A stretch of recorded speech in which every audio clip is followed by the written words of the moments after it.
Monsieur Mohamed Bradar Khami, bonjour. Vous êtes président de la CGEM Festeza. Vous êtes également administrateur, directeur général de l'une des plus grandes structures du textile, Harmonie Textile. On vient vers vous dans le cadre du spécial Relance Région. Que pouvez-vous dire des effets de la Covid sur le secteur des affaires, le climat des affaires? Comment a-t-il été affecté par cette pandémie? Bien, je vous remercie déjà de me faire participer un petit peu à cette projection sur la relance de la région.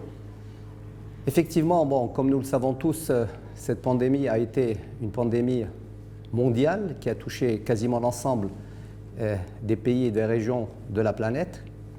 Bien entendu, le Maroc aussi a été aussi impacté comme tous ces pays-là. Notre région aussi, par la force des choses. Donc, si vous permettez, je vais juste revenir très rapidement à cette période de confinement que nous avons tous connue de façon très brutale vers la mi-mars. Donc, ce qui fait que le tissu économique en général dans la région a été sérieusement impacté dans la mesure où c'était un arrêt quasi total de l'activité économique et, comme je l'ai dit, de façon brutale et que personne ne s'y était préparé.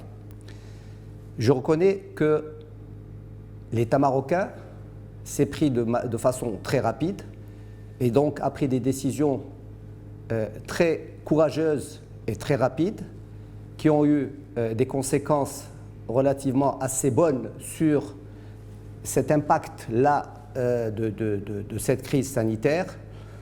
En l'occurrence, bon, cette prime Covid, aussi ce rééchelonnement de certaines,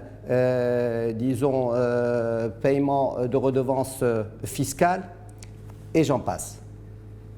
Alors, pour ce qui est des secteurs impactés, je pense que la quasi-totalité des secteurs ont été impactés, mais bien entendu, dans une moindre mesure pour certains et plus grande pour d'autres. Parmi les secteurs phares de la région, on peut citer le textile, le textile, bien entendu, l'agroalimentaire, mais aussi le tourisme et l'artisanat. Et c'est vrai que ces deux secteurs, le tourisme et l'artisanat, ont été fortement impactés. Et d'ailleurs, malheureusement, à ce jour encore, après plusieurs mois, on voit que ces secteurs-là ont du mal à reprendre, à redémarrer. Et ce qui fait que tous les gens qui travaillent dans ce secteur se trouvent dans des situations peu enviables. Bien entendu, il y a eu ce qu'on a appelé des conventions signées avec les professionnels par le ministère du tutelle, mais tout ça, franchement, rend la situation très préoccupante pour ces secteurs-là. Donc pour vous, certains secteurs ont été plus touchés, notamment le tourisme. D'autres opérateurs nous disent aussi que les secteurs, disons les entreprises, les opérateurs qui travaillent à l'export ont été plus touchés encore et n'ont toujours pas de visibilité. Bon, franchement, parce que je pense que vous m'avez interpellé aussi en tant qu'opérateur dans la région, et donc je suis un opérateur dans le secteur du textile, et plus directement à l'export. Donc je suis complètement concerné par cette question par rapport à l'export et par rapport à la situation des secteurs exportateurs. Franchement, je vais vous le dire que le secteur du textile, au-delà de la période de confinement qui a duré, allez, on va dire, de la mi-mars jusqu'à la mi-avril, au-delà, je peux affirmer qu'il y a eu une véritable reprise par nos donneurs d'ordre. Je parle de la ville de Fès et de notre région. Qu'est-ce qui s'est passé ailleurs? Je ne peux pas bien sûr en parler, mais pour ce qui est de notre région, nous avons constaté une réelle reprise, demande de nos opérateurs, à tel point que la pression était très forte et que nous avons eu du mal à accompagner cette demande-là qui était extrêmement forte, compte tenu des contraintes que nous avions. On parle bien d'une demande internationale. Absolument, la demande internationale, nos donneurs d'ordre, que ce soit français ou espagnol, pour ne citer que les principaux, je peux vous assurer que la demande était extrêmement forte, au point que, je l'ai dit, nous avons eu du mal à suivre et à répondre à cette demande compte tenu des contraintes que nous avions à ce moment-là. En l'occurrence, il fallait travailler à 50% de notre effectif. Nous avions aussi la contrainte du transport parce que nous assurons le transport de nos salariés et il fallait aussi réduire cette capacité. Et je peux vous assurer que l'équation entre les délais à respecter avec nos donneurs d'ordre et les conditions dans lesquelles nous étions obligés de travailler, je peux vous assurer que c'était extrêmement difficile. Mais pour répondre très clairement, nous avons connu quand même une reprise qui était largement sentie par la plupart des opérateurs du textile dans la région. Cela fait plaisir. Toutefois, il est important qu'on sache comment les opérateurs, enfin du moins les secteurs qui n'ont pas réellement eu la chance de reprendre, comment ils ont réagi à cette pandémie, comment ils gèrent, parce qu'il y a aussi des arrêts cardiaques, il faut le dire, et comment la CGEM a accompagné justement. Alors bon, c'est vrai qu'il y a des secteurs qui malheureusement, comme je l'ai cité, en l'occurrence le secteur du tourisme, de l'artisanat, il y a aussi l'immobilier qui pendant plusieurs mois a connu quasiment un arrêt complet de l'activité. Comment ces secteurs ou comment ces entreprises de ces secteurs ont réagi? Par la force des choses, ils ont essayé de faire avec les moyens du bord.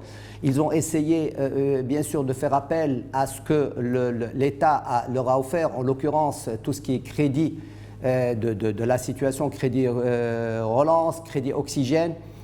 Et c'est à ce titre-là que la CGM a essayé d'intervenir justement pour faciliter cette relation entre la banque et les entreprises impactées, parce que je ne vous assure que ce n'était pas simple, dans la mesure où le secteur bancaire aussi connaissait une situation inédite et tout le monde travaillait un peu dans la précipitation, parce que même ces dossiers oxygène, ces dossiers relance, tout le monde n'avait pas suffisamment le temps pour se préparer et pour répondre à des points particuliers pour les uns et pour les autres. Donc la CGM a dû intervenir pour justement faciliter cette relation et donc répondre aux besoins des entreprises. Et je peux témoigner pour dire que le secteur bancaire dans la région a été très réceptif, a été à l'écoute et nous avons essayé de faciliter au mieux et les résultats étaient vraiment très, très, très bons.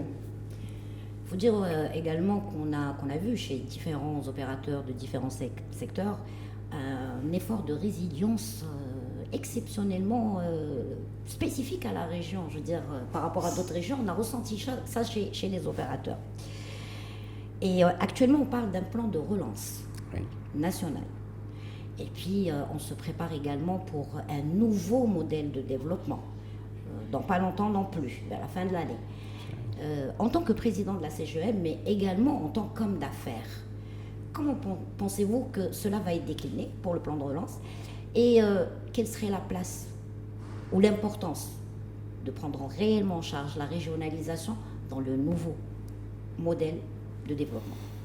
Là, je vous poser deux questions assez distinctes. Bon, pour ce qui est du plan de relance, je peux affirmer et dire que la CGM, au niveau national, a fait une proposition d'un plan de relance, disons, intégré, qui a été marqué par la participation de toutes les fédérations sectorielles, donc ce qui fait qu'il y a eu la touche de l'ensemble des secteurs de l'économie marocaine, mais aussi une touche régionale, parce que les CGM régions ont aussi participé à l'élaboration de ce plan-là. C'était un plan quand même assez complet, inclusif, comme je l'ai dit, et c'est vrai que lorsqu'on a vu un peu ce qui s'est passé avec la loi de finances rectificative, on s'est rendu compte qu'il y avait pas mal d'idées qui ont été retenues par rapport à cette proposition, par rapport à ce plan de relance proposé par la CGM. Bien entendu, pas tout a été accepté et donc introduit dans la loi de finances rectificative, mais ce n'est que partie remise parce que la CGM compte encore, et le fait déjà pour la préparation de la loi de finances de l'année suivante, à essayer d'introduire certains points qui figurent sur ce plan de relance. Ça pour ce qui est de la relance post-Covid. Alors vous avez aussi abordé le modèle de développement économique et bien entendu le travail de la Commission nationale du nouveau modèle de développement économique. Je peux dire que la CGM Festeza a aussi été auditionné par cette commission dans le cadre des tournées régionales que cette commission a dû effectuer dernièrement. Et donc, avec Monsieur le Wali de la région, le président de la région, le maire de la ville de Fès, aussi les présidents de région, et la CGEM a aussi eu le privilège d'assister à cette réunion avec la Commission nationale. Et donc, nous avons eu l'occasion justement de partager notre vision du modèle de développement tel que nous le voyons au niveau régional, bien entendu, parce qu'il y a cette politique de régionalisation avancée qui malheureusement aujourd'hui n'est pas quelque chose, ce n'est pas une réalité encore sur le terrain, c'est quelque chose qui est beaucoup plus sur le papier que sur la réalité du terrain. Donc nous faisons en sorte pour dire qu'il va falloir absolument accélérer la décentralisation pour que les régions puissent connaître et puissent vivre et puissent participer à cette régionalisation avancée comme le souhaite de façon vraiment très forte notre souverain. Quel regard portez-vous donc sur l'avenir d'investissement dans cette région? Vous savez, je ne vous cache pas que je suis de nature toujours optimiste.